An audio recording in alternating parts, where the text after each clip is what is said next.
Have you ever wondered what it would be like to turn down the most significant invitation of your life? An invitation that would change everything, for better or for eternity. This is exactly what we see happening in the parable of the great banquet, told by Jesus in the book of Luke, chapter 14, verses 16 to 24. The story begins with a man who prepared a grand feast, a banquet if you will, and invited many guests. This man, in essence, is God, extending an invitation to the banquet of eternal life.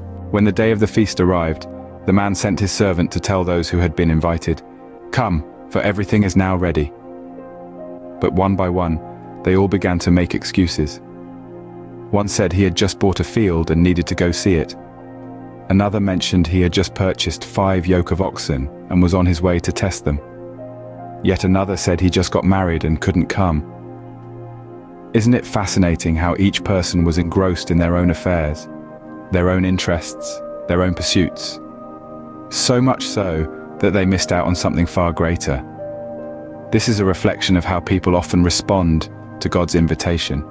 They become preoccupied with the things of this world, and they miss out on the eternal banquet God has prepared for them.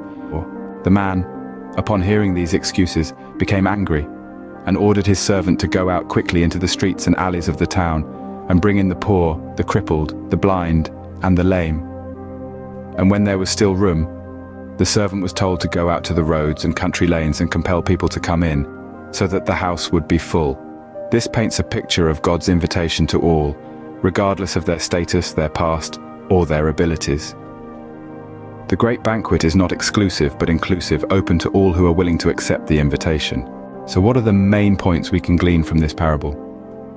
Firstly, God extends an invitation to all to partake in the eternal banquet, the gift of eternal life. Secondly, many are preoccupied with their own interests and pursuits, thus missing out on the invitation.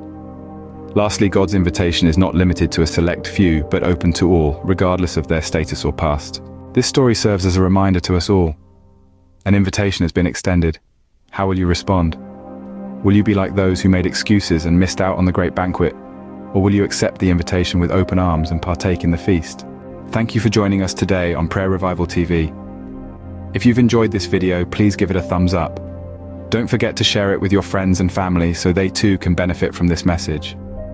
And if you haven't done so already, please hit the subscribe button and the bell icon to stay updated with our latest videos. Until next time, remember, the invitation to the great banquet is open to all. Will you accept?